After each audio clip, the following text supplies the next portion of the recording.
Hey guys, welcome back to my channel.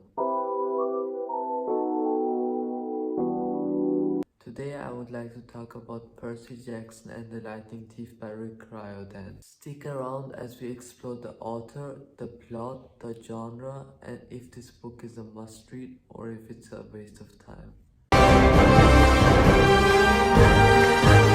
First, let's talk about Rick Riordan.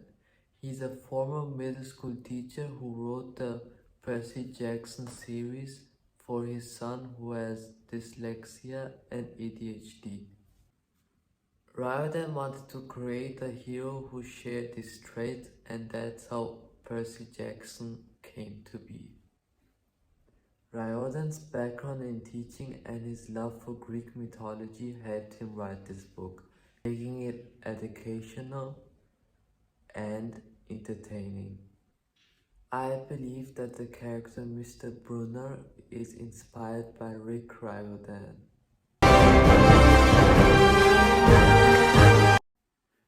Percy Jackson and the Lightning Thief is a fantasy adventure novel.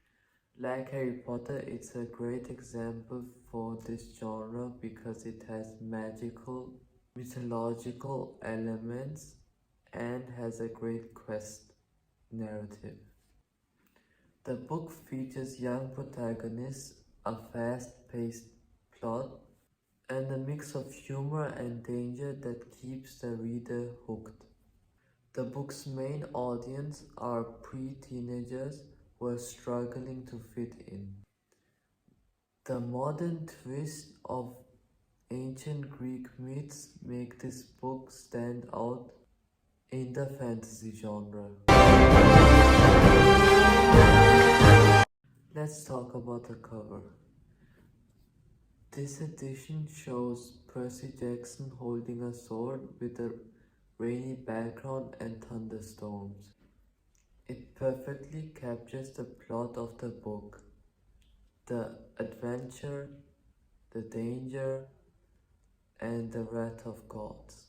The centaur shows non-readers what this book is about without them having to read the summary on the back. Okay, let's start with the basics. The Lightning Thief is the first book of the series Percy Jackson and the Olympians. There was a 12-year-old boy named Percy Jackson who finds out he's not a regular boy. He's a demigod. And not just any demigod, the son of Poseidon, god of the sea. But before he can even process this, he gets accused of stealing Zeus' master lightning bolt, which makes the king of gods really mad. Now Percy has to go on an epic quest with Annabeth, the daughter of Athena, and Grover, a satyr, to find the bolt, clear his name, and prevent a war among gods. My favorite scene is when Percy Jackson fights Ares because it shows how much his powers have developed in such little time.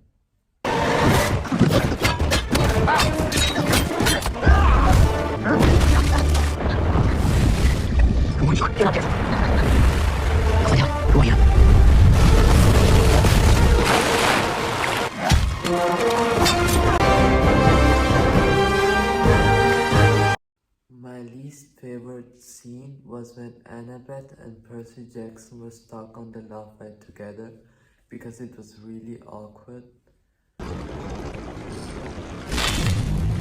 What is love? Baby, don't hurt me, don't hurt me. What is happening right now? I feel like I've heard this before. I think from orthodontist office, maybe? I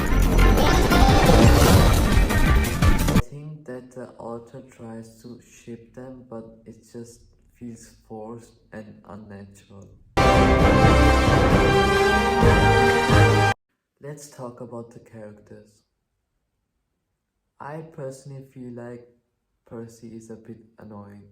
Sometimes he's relatable and funny, but the way he keeps on whining all the time rubs me off the wrong way.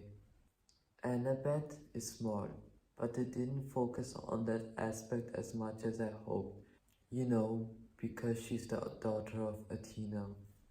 Instead, she had more of a nerd falls in love with the main character persona, which I didn't like. Grover is a great companion, maybe a little useless, but he always has your back. He's the only character I find funny.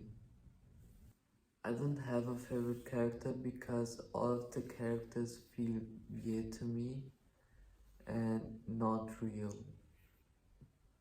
But maybe in the sequels they have a character development that makes the character more likable. I personally like this book. I really like the modern spins on ancient Greek mythology. But it is a bit too childish for me and the characters didn't impress me much. Maybe it's because I had too high hopes for this book because the idea is brilliant, it just needs more development. But I do think that a younger audience who wants to learn about Greek mythology would love this book.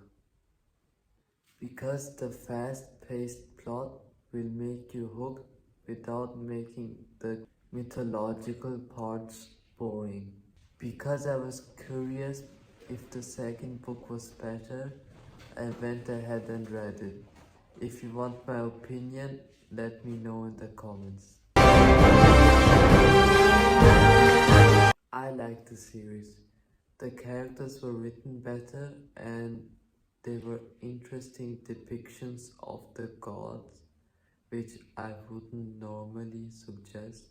But it stayed true to the book with only having minor changes like most book adaptations. If you don't like Greek mythology, Rick Riordan also made books about Egyptian and Norse mythology. I would definitely recommend them. I even think that they are better than the Greek mythology ones. Alright, that's it for today.